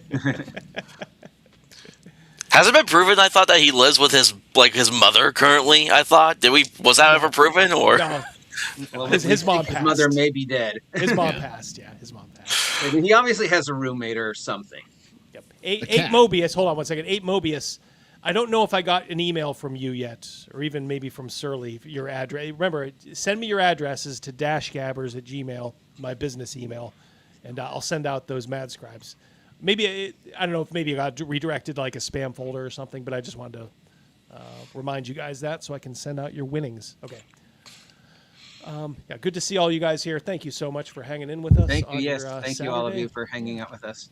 Yeah, mucho gracias. If you got questions, right? I'll answer everything. I have no issue with it. Want to know my opinion? Ask away. I try my best to make all the time I can for you, and I focus on you. He does look like he's running for office. Ask away, because that'll give me the information I need to know if I need to ban you. If you disagree with me, then I can ban you and tell everybody how you're a hater. I'm just waiting for the next one to be, I did not have sex with that woman. No, we all agree with that. I mean, Yeah. there's absolutely no perjury when he says he didn't have sex with a woman. Yeah. Not myself. I'm not selfish. I'm not cold. And I'm not boring. It won't be the same bitching and moaning here. I don't. I mean, at some level, you just gotta respect his complete denial of reality. Mm-hmm. Yep. Oh, good, Surly. Thank you very much, brother. I know you had other things on your mind. That's why I was kind of holding off. But don't do bitching and moaning about a specific company in the hobby. I don't need anybody serving me in that way. I serve myself when it comes to gaming. I don't I bet he does. I serve myself. Oh, yeah. He serves himself all right. He serves himself all right. That's a new clip right there, Double D for you. I serve myself. 25-piece chicken bucket. That's what I serve myself. Don't need to cry and whine about WotC or anybody else and what they do. No, he has to cry and whine about what we do. What we do. Yeah. He just replaces one with the other. Ironcaster, yeah. I serve myself 3 times a day. I don't try to use my platform to control the hobby. I think everyone has their place, even if I don't agree with them. That includes WotC and other people that don't agree with me. I do not need WotC to come around to my thinking. And I don't care what the OSR does either. All I do is talk about gaming ideas, my opinions about the games, and I talk about games. I don't download speeches are. I mean, at the core of it, it's so galling because it's not your opinion about the game. You're asking a machine to give you an opinion, and then you're just making up shit about it. Yeah. The issue I'm having here is like some of that stuff was like, yeah, I agree with it, and then I look at the voice that it's coming out of. Hate on people that made the games, and I don't hate on people that play games that I'm not into. My channel is not about telling you that I'm better than other people in any way. Oh, my style, my way is better than your way. No, that's not my gimmick at all. I'm here to support you. Even if you play the game in a way that I don't prefer, I'll support you. Need advice, but you're doing it the way I wouldn't do it? If I can give it, if I can help you, I'll help you. I won't hold it over your head. I won't judge you as being worse than me. When you come here, you'll realize... The man who judges everybody. Everybody as worse than Hold him. it over my head. Yeah. I don't say bad things about anybody else, except I'll just, RPG pundit. I'll say bad things. But no one else except Ginger. Literally everybody. Harmony Ginger, but nobody else. Double D, but nobody else. OGG. No, I don't say. There's no negative. There's no judgment of you whatsoever. It's all supportive. And I hope you get something from the advice that I give. Or when I talk about the games, you get something from that. I hope I promote the old school pretty well to you. And he hates the old school. You hate the old school. Yeah. He's told us numerous times. I want nothing to do with the old school. I don't want you to think of me as old school. Yep. I want to promote the old school. I feel like he's just doing like what Dylan Mulvaney first did. He's just chucking stuff at the wall and seeing what sticks at this point. Yeah. Yep. What is this? Oh.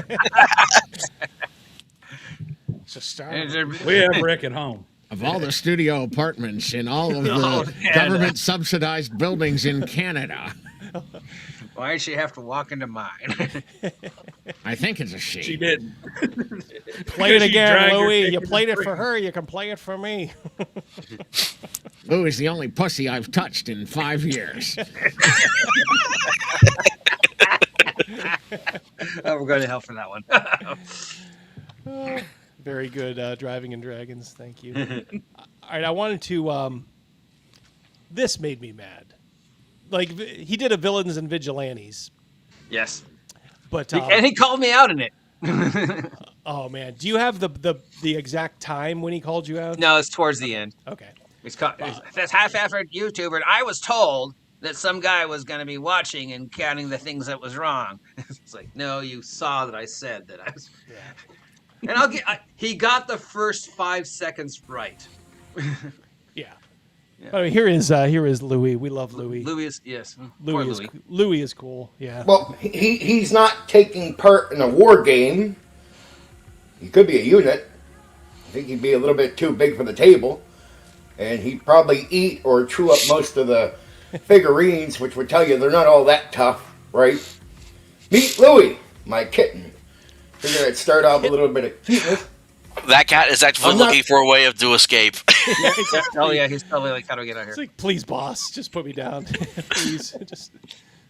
I'll hug you later, but my God. I'll put the lotion on my skin, I promise. We got Mac for $10. Ho ho ho. Ooh, what happened to the tolerant left? It's like some weird scene from Willy Wonka, like an angry off-duty Oompa Loompa ranting about how he doesn't need Wonka or Slugworth or that ragamuffin bucket family.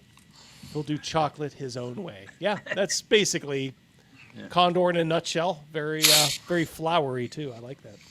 Thank you so much, Mac. I'm not going to be teaching you details about the game, but I'm going to be teaching you how to sort of understand what you're walking into if you want to try to learn Warhammer 40k and then try to understand what it is, right? I'm going to try my best. We'll do that, right? Right, Louis? He doesn't care. Put me down. He really doesn't care. Put me down. Please put me down. What is the first thing you should know if you come to Warhammer 40k or a lot of war games? What are you going to be trying to learn? Well, you'd think you'd be trying to learn one game. Not really. Okay. Now, if I wanted to learn, I'd go to the store that's dedicated to learning it. That's all over the planet. I have not seen this guy. Soviet radios on the wall next to his door. I've not seen this guy talk about Warhammer at all. I've never seen him refer to any. No, he hates miniatures. Army. Yeah, he doesn't like miniatures. He's on the record about that. It's like imagine there's a bunch of little games all sort of stacked into one. And so when you're trying to learn a war game, your real aim should be trying to learn it in pieces. Like learn each system. Whoa, that's like next level stuff. Breaking down the rule book into what is he going to call them chapters next? Oh, let's learn this chapter. Snake Oil Sean. He's adding those to his next brother. edition of his game. Chapters, and he may even add these things called line breaks. Oh my Lord, yeah. Yeah. Thank you, Shawnee, for the membership. Cal for 5. Condor will help unionize commenters for our benefit. Down with the man. That's right. There you go. Maybe one at a time. Really try to understand the game that way. Shooting is going to be different than melee. The gear that... Whoa! Shooting is different than melee. Oh, my Lord. you get. It's just going to be a little bit of a separate system on its own. And then there's vehicles. Oh, my. When it comes to Warhammer 40k, I play a very challenging group, the Imperial Guard. That pissed me off. I have a guard army. This pissed me off. I'm a video game person too. I like DayZ and Rust, and these are games where if you can't handle losing often, you'll never really be able to get into the game, right? Or into those games. With the Imperial Guard, they're not about having individual characters that are brute force characters. No, you gotta be willing to lose quite often. Actually, how you lose can be beneficial to you when you're playing the game. But you gotta draw people out into the open. You wanna stay on light. God. Do you remember a couple of weeks ago we posited the idea that he just takes bits and pieces of what he hears everybody say and tries to cram it together into a puzzle of his own personality? Mm-hmm. Double D, he took your army. I know, yeah. Yeah, it's like Bridget Fonda, the single white female. Yeah. Oh, the new movie, Just Single Female, is coming up. I don't know if you saw that. Oh, really? No, straight up for real. They dropped the white. So it's the same thing, but yeah.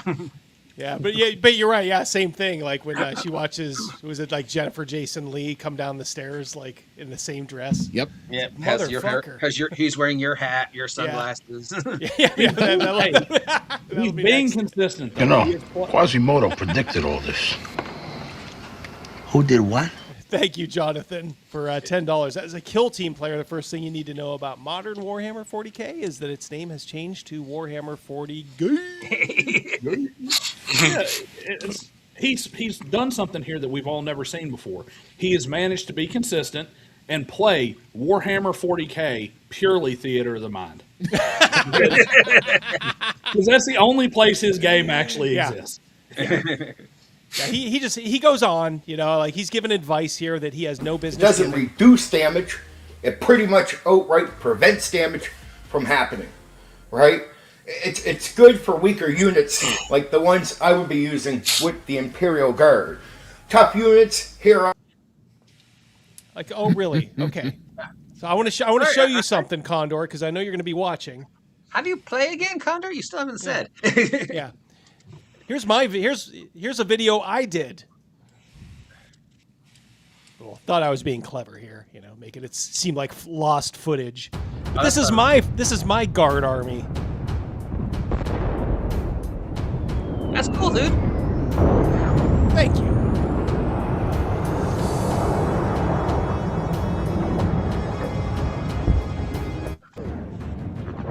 Just clip through here. Colored cotton. Oh, I love that. Yep. YouTube just demonetized that video. Webbing on the tank, dude. That's so clever. That's a Bane blade. That's the one I really like. That's like a third party. Look, it's like a Sherman, but I made that barrel. Like I turned it into like some sort of weird. I haven't played 40K in a couple of years now, so I've forgotten all the terms for these. I knew it when I was actually playing, I know. But I like War Machine better, but yeah, 40K was fun for the 3 times I played it. I mean, the models, obviously cool, but it's like, yes, I love painting them. Yep, it's like, dude, I got the whole freaking army. I love that thing.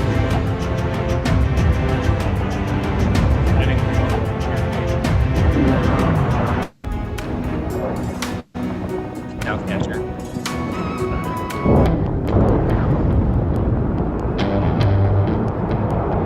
I got, well over 100, probably like close to 200, individuals. So it's like, dude, don't sit there and tell me about the fucking. Has he even held up a book? Ever? Never. When I played Villains and Vigilantes in 1979. Well, you got to think about it. Every miniature war game army is very difficult to play when you can only afford one figure. This is true. Yes. Warhammer is not a hobby for somebody on a budget. No, I don't need a team. I'm my own man. My own force. All right, I think it's about. This is Villains and Vigilantes, but in case you haven't seen his streams, this is kind of what they've devolved into. And if you're a normal person, you'll never watch them. Yeah, exactly. Build a balanced system, simulate comics perfectly. It was, what if the player becomes the character? Early RPG influence. Straight out of Dungeons and Dragons Shadow. This is late 70s design, so it's like late 70s. Strong influence, Dungeons and Dragons. You see it in random generation, loose balance, rulings over rules. Reading. This is honestly like, this is like my continuing professional education, like as a CPA. Like you would like go to like some sort of like little seminar where you'd get 8 hours of we call it CPE. Yes. And you'd bring your phone or like a book or something, and you'd be reading that while you had to just physically be there and sign the paper that came around to show that you were there. But like it would be a person like this, like reading off points from a PowerPoint, just like this. I despise when they read you the PowerPoint, and that's what he's doing. Yeah, he's got a Chat GPT bullet list that he sometimes puts filler in, but like, I want to know what he's looking at if it's not a script. It's absolutely a fucking script. Hold up the game if you own it, and if you have the PDF, you can make your computer show that you're the PDF. I'm not good with PDFs. I'm not good with PDFs. Well, he could show us that he didn't pay the $200. He knew enough, how to share his screen like that. I'm sure he can show us he has a fucking PDF of this. Ugh. But instead of fantasy adventures, you get superheroes. Just a bit of a different focus, right? Comic book influence. I like Silver. the page break that he paused with the page break. What do you think? Hit page down. I almost want to hear him say, like, next slide, please. You know, as you would hear in these seminars I'm talking about. Next slide, please. Okay. He's just going to get wrapped up and the whole thing goes, continues on next page. Yeah, yep. In Bronze Age. He's cracked the code, though, boys. This is what live streams need to be. Like no YouTuber has ever thought of scripting their live streams when there's an audience there that you can kind of interact with a little bit. But no, he's just gonna boom barrel through with a. How long before he unlocks the whiteboard? Yeah. Yep. Yep. He hit page down. It's not modern superhero tone, influenced heavily by Marvel Comics and DC Comics, specifically 60. OGGM, did you know that Villains and Vigilantes may have been influenced by both Marvel and DC? No, I did not. I thought Jeff and Jack just made it up out of nowhere. Yeah. There certainly wasn't a game before Villains and Vigilantes, Superhero 2024. These the 70s era comics. You get big personalities, strange powers, unpredictable outcomes, wild scenarios. Scroll down, Louie. The big twist. It's meant to be a cat strapped to the mouse. Be a little quicker. I'm gonna take it out of your fancy feast tonight. Big twist. You play yourself. This is the defining feature. At least that was their intent. Characters are based on the players themselves. Real stats, real personality. Then powers added on top. This was That's unique the one at thing the he time. got right.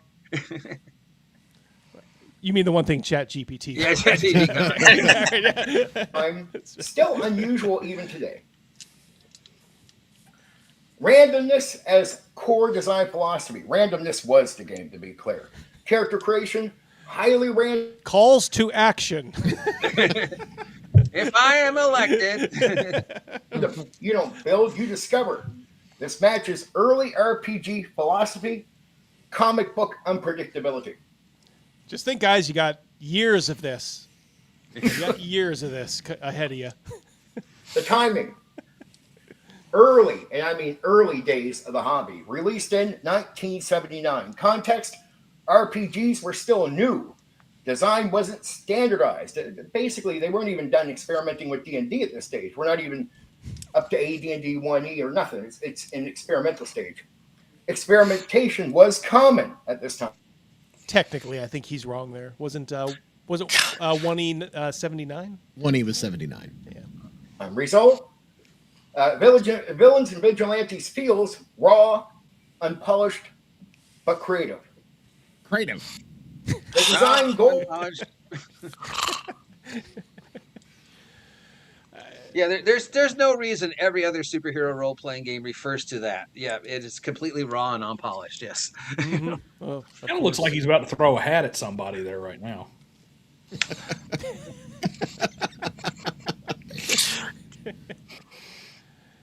Yep. I want to say my buddy Gavin Morgan has a copy of V&V. I'll have to ask him next time I talk. Which one of the five, though?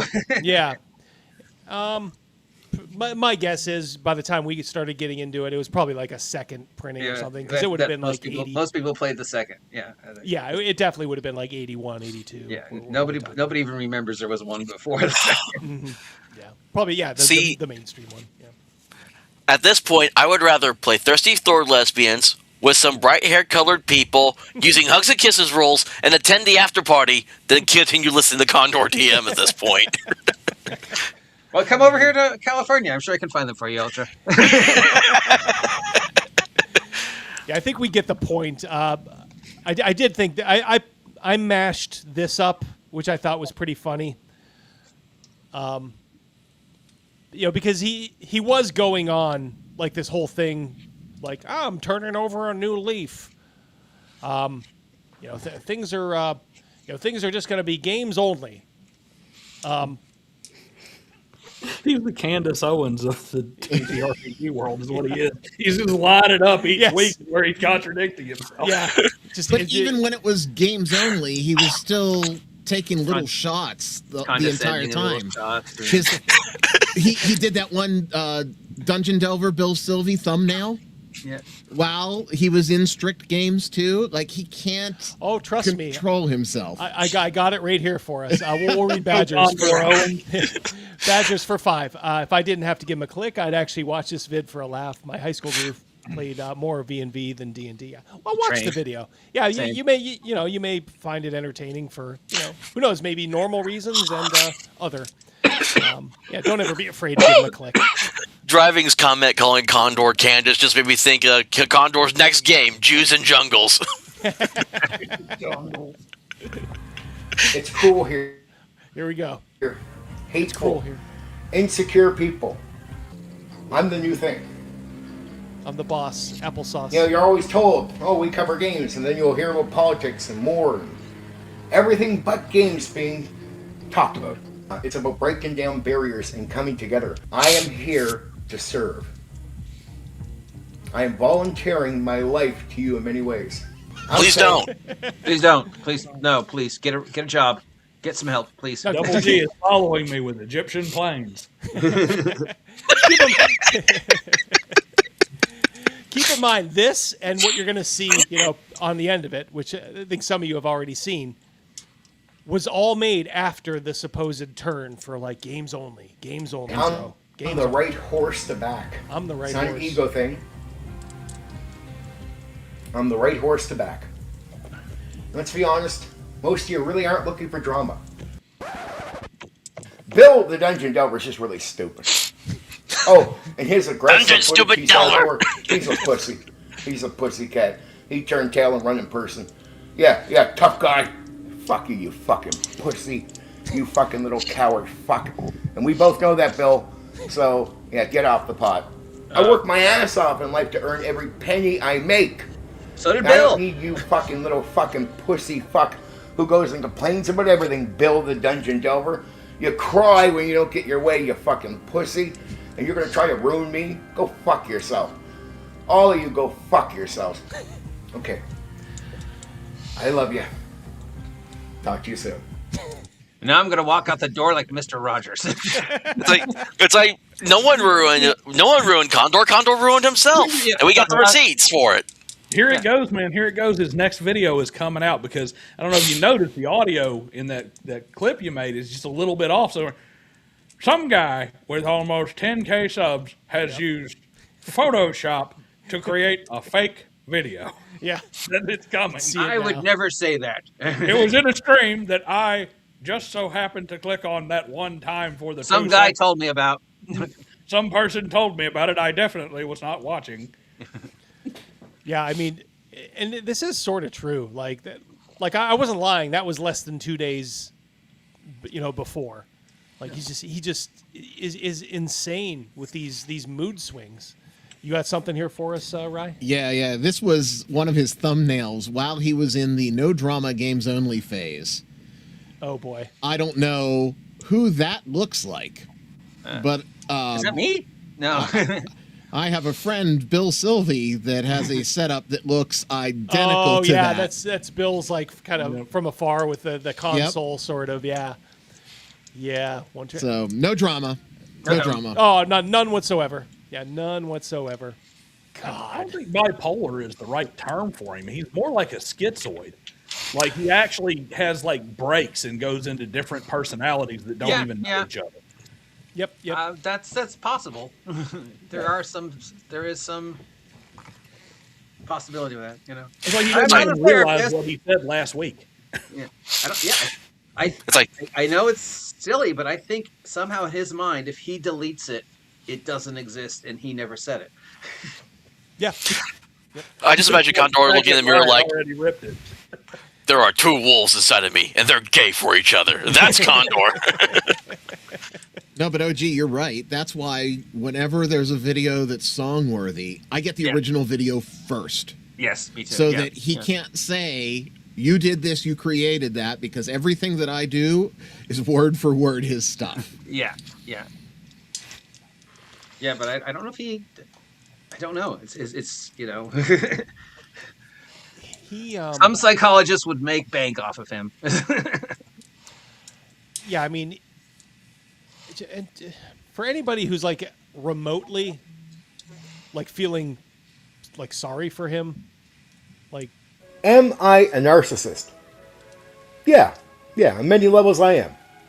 I know that's not a good way to think, and I'm older, and I get it, and I'm logical, and I see that being humble is the better path, but I am... Before I get struck by Fleetwood Mac there. How does he not get struck by him? They all look at him and be like, he's not monetized. Well, He's not monetized. Nobody's watching it anyway. I shouldn't say struck. Probably not just even the got claimed. copyright scraper from Columbia Records is watching his shit. He always puts those weird beats under his stuff. My favorite is the Vanessa Carlton.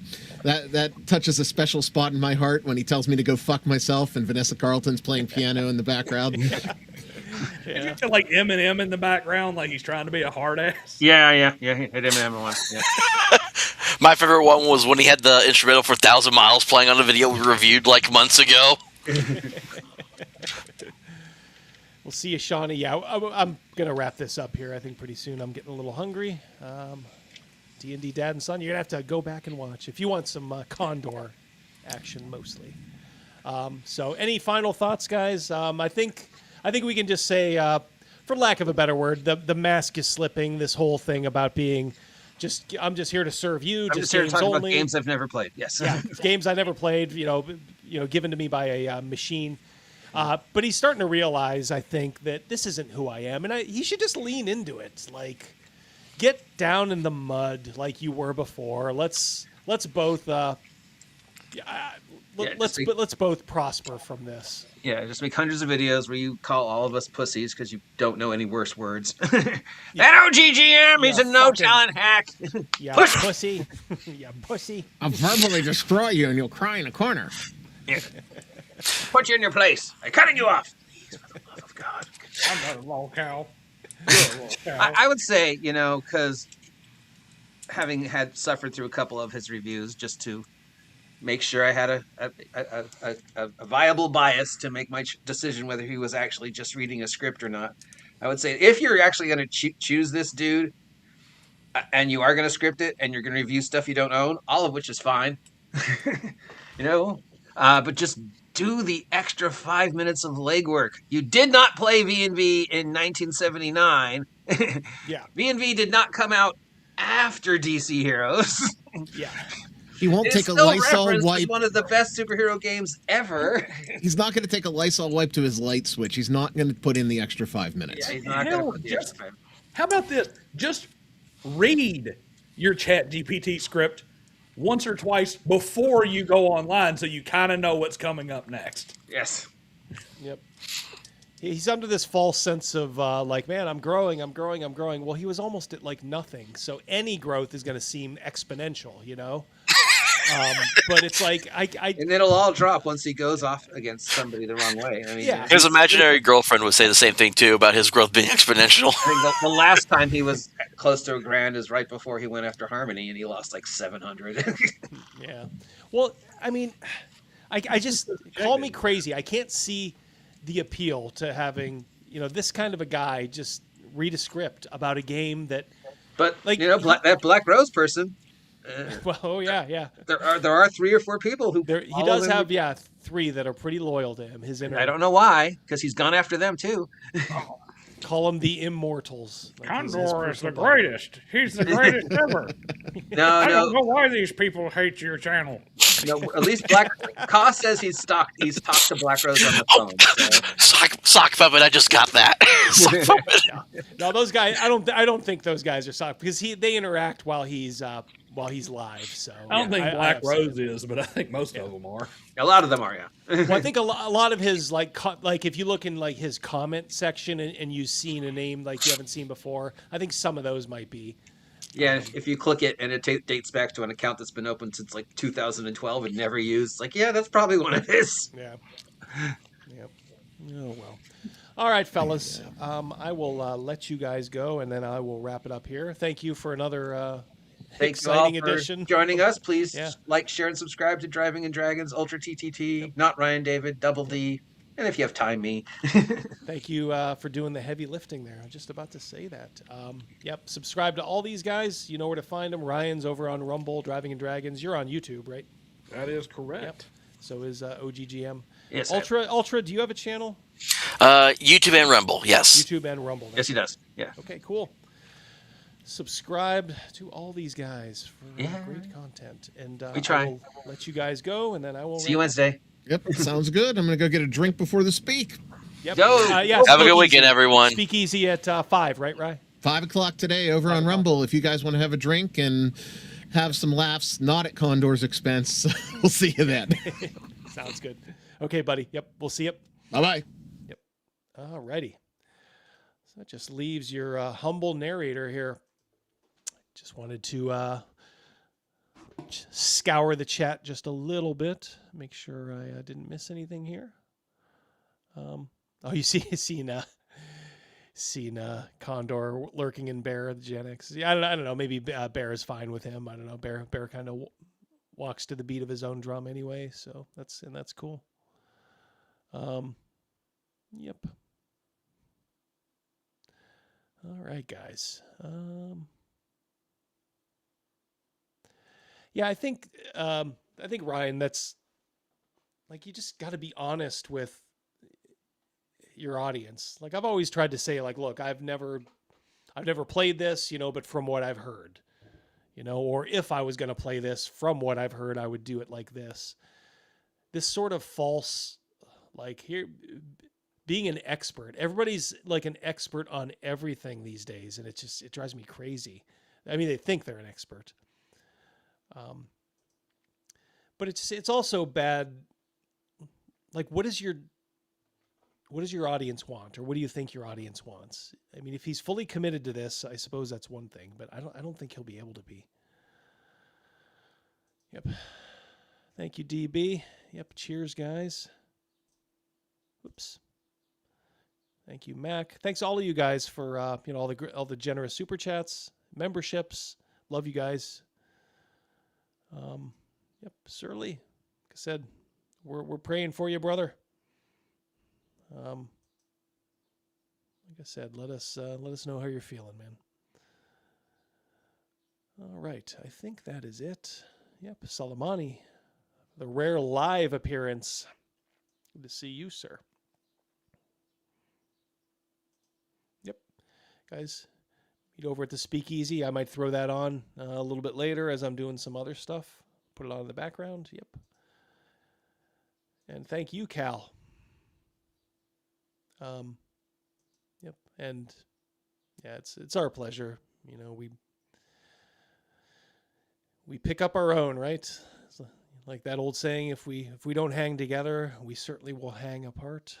So, all right, guys, that's about 2 hours. So, you guys have a great rest of your weekend, and I will see you guys probably Wednesday. If you haven't watched that Bard video, could you do me a favor? Just check it out. You may like it if you haven't watched it already. Like I said, straight gaming content, no drama, just like I've been ordered. All right, guys, peace. Take care, and we'll catch you on the flippity flip.